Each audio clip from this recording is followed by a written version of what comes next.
And when you're having money problems, you have to look at where to cut back on spending. And right now, that's what the governor's office is doing. And tomorrow, they'll unveil their plan to address an estimated record-breaking $68 billion budget deficit. Tonight, Becca Habegger shows us what this deficit could mean for all of us and if the numbers really add up.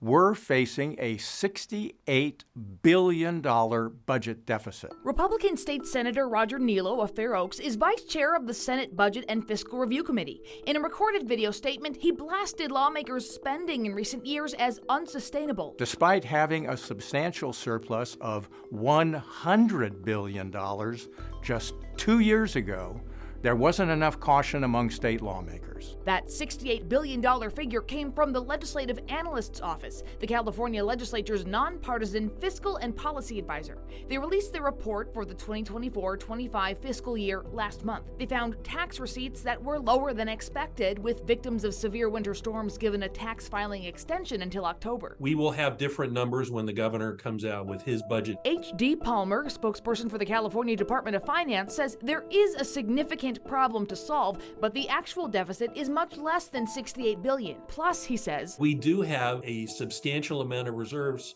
that have been set aside for dealing with this type of a situation. In order to tap into the nearly $24 billion in reserve funds, the governor would need to declare a fiscal budget emergency, something the Legislative Analyst's office says he should do. Assembly Republicans agree, sending Newsom a letter this week urging him to declare a budget emergency and call for a special session to address the issue.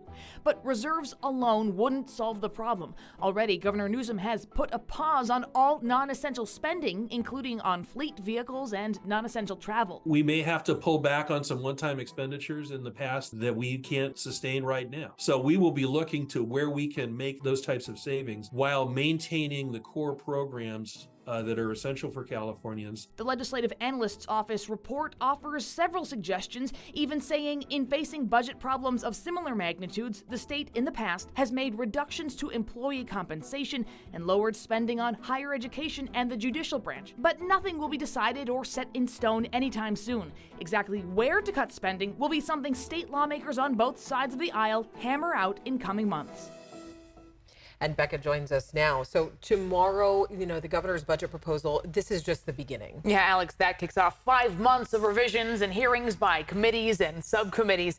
The nonpartisan Legislative Analyst's Office will come out with an analysis of the budget bill with recommended changes, usually by February. And then the Senate and Assembly budget committees will conduct budget hearings.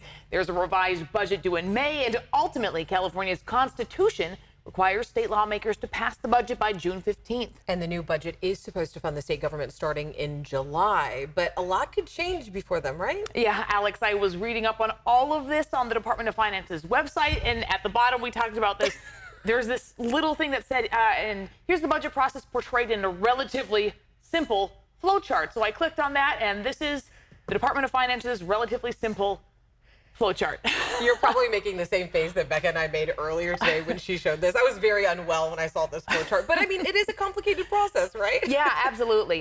There's so many moving parts, rightfully so. California's a big state. There are a lot of things that need funding, right? And so this is just the due process of getting the state funded for another year. Yeah, and we're reading it so you don't have to. Yeah. All right, thanks, Becca.